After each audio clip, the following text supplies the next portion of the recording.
What is most important to you? And I think what's most important to all of us is to know what's in our hearts, what's true for us, and then to honor that with our lives and honor that with our actions.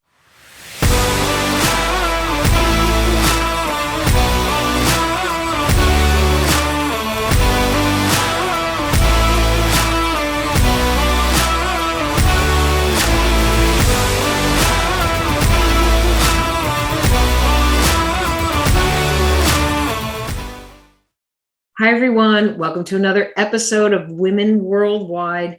Thank you so much for being here and for taking the time to tune in with so many things going on in your life. We appreciate it. Now, I want to get right to today's episode because it focuses on navigating those life-altering transitions in our life when you're dealing with the big stuff, whether it's heartbreak, grief, and the types of transitions that really knock you off your feet. I sat down with Kristine Carlson, who is a survivor, a widow, a mother, a grandmother. She's a writer and a best-selling author. And you might know her because she is the author of the Don't Sweat the Small Stuff series. And Kristine, in our discussion, shares about her journey through grief, how she made the choice to find joy and happiness, and give some really good advice on how you can find your higher self when you're going through these types of transitions and how not to sweat the small stuff. I could go on and on about Kristine, but I think it's time that she shares her journey and advice with you. Kristine, welcome. Welcome to Women Worldwide. Hi, so good to be here. Thank you for having me on. It is my pleasure. So I've been wanting to share with you that your name, your husband's name, has been in my house for the longest time because of this book right here. And it was actually my daughter, Megan, who is now 27. She read this in high school and gave it to me. And I've read it, of course. I think I've read it twice. But what I love and I want to share with everybody is how she underlined right in the book, and she had these little note cards and she made notes. So brilliant. Don't sweat the small stuff. Is that how you are best known? Yeah, I mean, absolutely. I think that for sure, I'm best known as the co-author of that book series with my late husband. Well, he was the one that really wrote that book that you just held up, Don't Sweat the Small Stuff. He had invited me to write with him in the series when we wrote Don't Sweat the Small Stuff in Love together. And then I wrote Don't Sweat the Small Stuff for Women, was my first ever solo book. And then after he passed suddenly in 2006, a few years later, I wrote Don't Sweat the Small Stuff for Moms. My goodness. Well, you have been on a journey, and there are no words for what you have experienced. But I did want to dive into, was that the impetus for you getting started and your desire to help women? Yeah, absolutely. I mean, my journey as a self-help author and, personal growth expert has been long, beginning with my husband and our lives together. And then it has shifted and changed after his death. I went through just a really deep grieving process, as everyone does. And in the midst of that process, I just remember feeling really grateful that I had so many tools, that I had done so much personal development work myself, and that I had all the tools that Richard and I had taught together for years. And yet it was still the most horrific experience of my life. And at times I wasn't sure, like everyone isn't sure, that I was going to get through it. And it was just, so painful. I mean, to lose your life partner at 43, which totally happened unexpectedly. Yeah. Right. Like, we were very young. He was only 45. I was 43. And for him to literally get on a plane and die on the airplane from a Oh, pulmonary embolism. heartbreaking. Yeah, it was heartbreaking and shocking and traumatic. And, and not just for me, but for my daughters who were 14 and 17 at the time.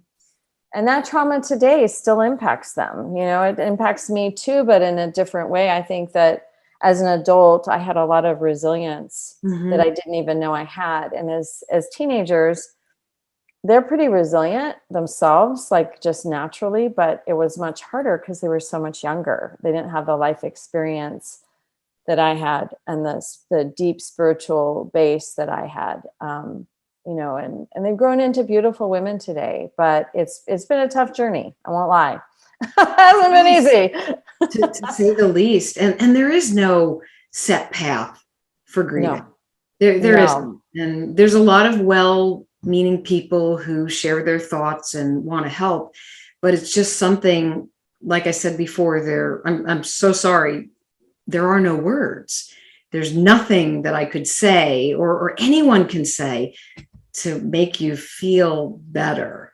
And Well, it's been 16 years, so I feel better. So I will just be clear about that. Like it's not, grief is not something that lasts forever. Grief is something that you go through. It's a time period. And what does last forever is that you miss the person in your life, but you get very used to living life without them. And that's just the truth, is that, I love Richard today as much as I did when I met him, as much as I did when I had the opportunity to live with him for 25 years. But the truth is, I've had to decide and choose to live a life, and I want to live a life of joy. And I don't want to live a sad life. Nobody does. So, but the difference between me and a lot of people is I see that as a choice. At a certain point, your suffering becomes optional. And that is not in the beginning of grief. Nobody does not suffer when they are in grief. There is no human that is attached to somebody, that loves somebody, that is not going to suffer grief when they're not here any longer. But the amount of time that people grieve is totally different, and how they go through grief is different. Now, that said, I do think that a lot of people need to be inspired through their grief, because we don't get an instruction manual. And we're also not taught very well in this culture to grieve. We're taught to busy ourselves through grief. Just stay busy, just stay busy, get on with it, and get on with life. Dealing with it. No, you're not feeling it, and you're not allowing it. You're not allowing space for it to actually be there and to be present, because it is present. And for those people who feel like they can just shove it away and put it out, like put it off for another day, those people will be, slammed with it at some point in their life. And our latent grief has a way of coming back at a time when it's triggered by some other grief, and I'm just saying that grief doesn't go away. It just remains latent until you let it do its thing, which means you got to do the grief work. You have to cry. You've got to express yourself. You've got to get it out of you. You've got to empty it out. And then when that's done, it's not as if you're not ever sad. I'm always going to be sad that Richard died at 45, because quite frankly, we had an amazing life and a beautiful life, and we had more beauty to discover together in life. And that was cut short, but I'm very grateful for the life that we had together. And I'm also grateful that I've been able to step in and live a life of joy again. Well, thank you for sharing that. And when you make the choice to be happy and to find joy, is that moment that you don't sweat the small stuff? In other words, not that it should take a tragedy by any means to find a certain path, but what would prevent somebody from not being able to move forward and to keep sweating the small stuff? Because especially if we're in the big stuff. Well, it's interesting, because I think, one of the things that I think most people will agree on is when they are dealing with something really big, they aren't sweating the small stuff. I mean, they may get stuck But that's not because they're sweating the small stuff. I think one of the things that's really obvious is that the things that bothered you the day before you go through trauma of any kind, and the kind of trauma where your life is in crisis, those small things that bothered you are not on your radar for maybe ever after that. So, but I think what gets people stuck is that we get stuck because we might feel like we're a victim of our circumstances, for example. We may not feel like we may be really stuck in our past and regret and not living very presently. And it's really hard when you're grieving to think about your future. Like you almost can't even see a future when you're in very deep grief, because it's just it's too painful. It's just way too painful to think of a future without somebody that you love in it. But then the other part of that is that people get stuck with regret of the past, things that they cannot change. When in fact, what we really need to do is ask ourselves, if we're in a situation where we cannot change it, then we have to surrender to what is. We have to surrender in a sense of not giving up and giving in, but surrender our will, surrender our minds and our spirits to understanding that this is a life that we have to step into very presently and very gently and very compassionately and self-compassionately. And when you allow, surrender means allowing yourself to feel your feelings about that. And there's a lot of fear for people in grief about their future, and fear in the, fear going on in their minds. And really the only way to combat fear is just to be very present as much as possible. And love that.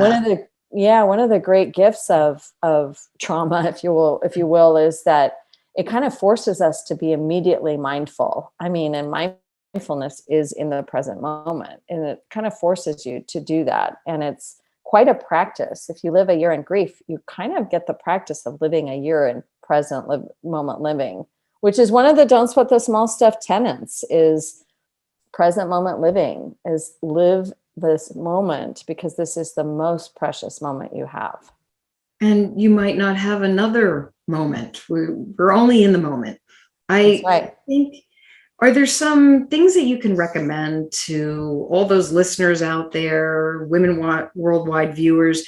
How can they become more in the moment? You mentioned mindfulness. There's many different ways. What would you recommend to be more in the moment? Well, of course, living in the present moment is really, truly a practice. Why? Because our minds are constantly taking us out of the present moment.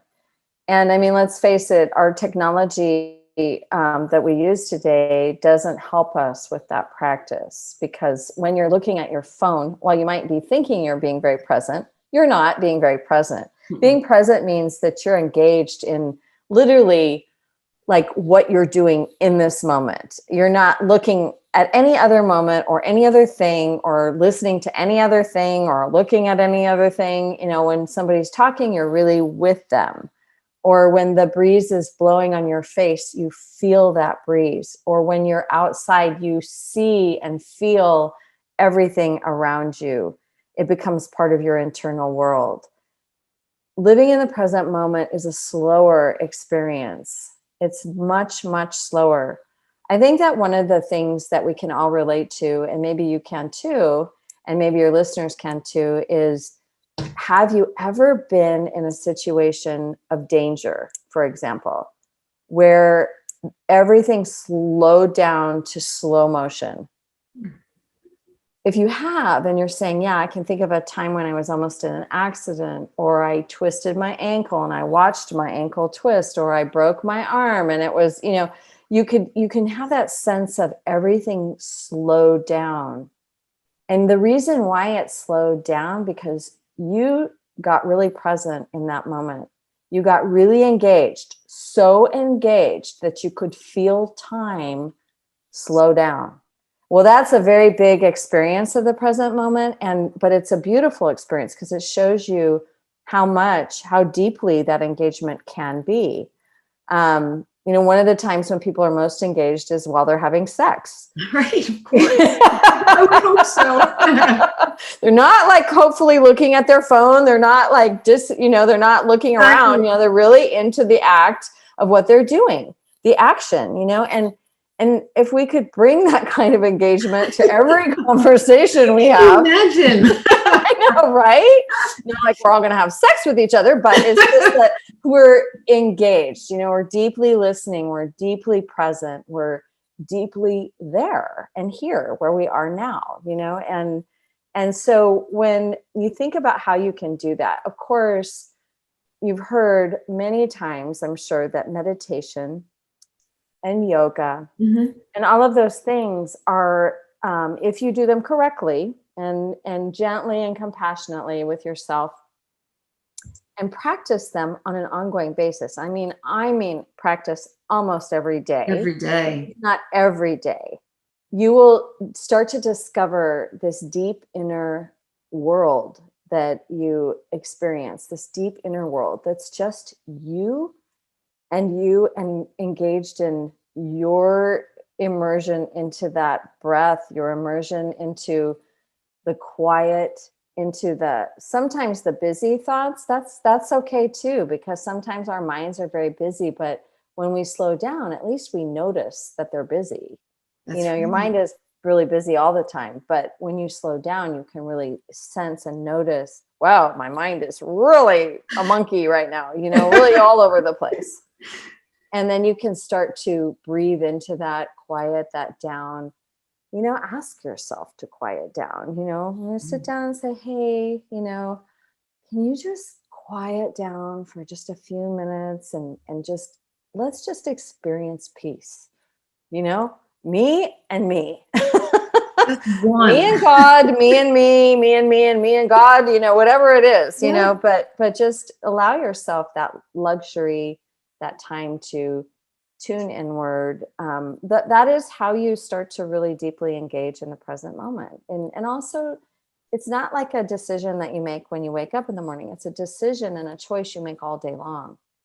It's a decision and a choice you make when you notice you're not doing it. Even in the car, have you ever had that experience where you're driving and you're like, suddenly you've arrived and you're like, how did I get here? I'm like, wow, I wasn't even, how did I get here? I wasn't paying attention to anything, So just those moments where you're not paying attention, just bring yourself back to a center, a place in yourself of breath. It's always the breath is the easiest thing. The other thing you can do is just place your hand on your heart and just sometimes that just is enough to bring yourself back into your body and into your breath and into the present moment. You have such a calming effect. First of all, I read energy and you're so calm. I love the way you explain that. And there's two things that I would say. I think that I tend to just go by how I feel. And that's always my gauge. I have these really happy feelings, these lighter feelings. And the minute I have that, I know that I need to step back, breathe, and kind of do what you said. Take a moment, feel like one. And I do try to meditate every single day. And I can attest to everybody, it does help. But I think you do have to do it the right way, as you said, Kristine.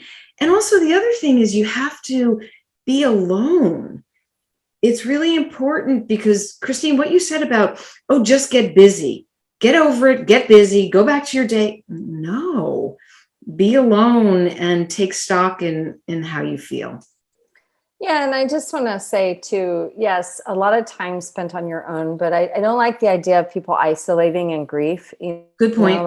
And so I don't want you to get the idea that it's okay to just be alone in grief, because you really do need a lot of support. And it's hard for people to ask. It was hard for me to ask. I just had a friend this morning say to me, gosh, I wish you'd ask for help more, because it would make me feel a lot better as your friend. I would feel needed by you. I never feel needed by you. And, and I thought, God, people have been saying that to me my whole life, that they wished I needed them more. And I'm like, well, I'm so fiercely independent and so fiercely emotionally sustainable on my own. Like, truly, I really am. I've always been that. It's probably one of the things my husband loved most about me was just like kind of, I was so self-sustainable, which created a Sure. lot of great resilience. But then on the other side of that, I think that sometimes I could be a lot more vulnerable and say, gosh, I really could use some support right now, and what I don't want people to do is take that, because I did need a lot of support when I was in grief, and I had friends that were all around me and holding me. And if you don't have that, please look for some form of that helps you during this very difficult time, because it's very, very hard to go through that by yourself or feeling isolated. So, yeah. I agree. Absolutely. We went through a family tragedy. We lost my stepdaughter Noelle when she was 24. Oh, And that, I think, was a point where even the most independent, everybody needed help and support. Just like you said, I agree 100%. There is a time and a place to be alone and find yourself, yes. but the grieving process you don't want to do alone. And Yeah. therapy, whatever it takes, you take those steps or just have loved ones around. And I often wonder, as we move forward, as we find ourselves, did you have any aha moments? You've mentioned quite a few and ways that you set out on your path, but is there any aha or uh-oh moments that you might want to share that really struck you as, I'm moving forward in a big way, or I have to pay attention to something? Well, yeah, I think that the thing about like losing somebody, as that you love, there's a big missing piece of your life. And it's almost as if every time you come up against the edge of that missing piece, you feel the edge, literally, like the ground is going to fall out from under your feet. And so I think that my advice for people would be to just really to take their lives very carefully and slowly, and not to make really huge decisions in the first year of loss. Not to just to try and just settle and ground and find your feet, because that's the hardest part, I think, is just you feel so like you don't know where the ground is, and that's just a very anxiety ridden place to live. So I think I think that would be my biggest thing, is just don't make any huge decisions right away, if you can help it. And and really live life according to what it is you need, and don't worry so much about taking care of anyone that isn't immediately in your care. For me, I had my daughters, and I was mostly concerned about them, and I was, third on my list, and they were high priority for me to make sure that they had what they needed.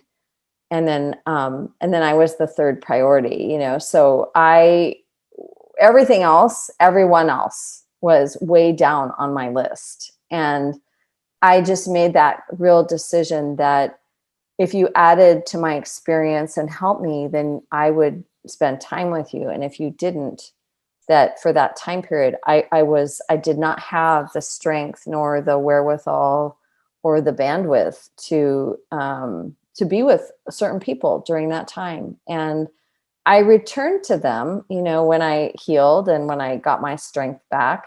But it was interesting because I had some great friends that were great friends, and I didn't really want to talk to them much when I was in grief. Sure. So, but then I had other friends that maybe weren't my best friends when I went into grief and were my best friends coming out of grief.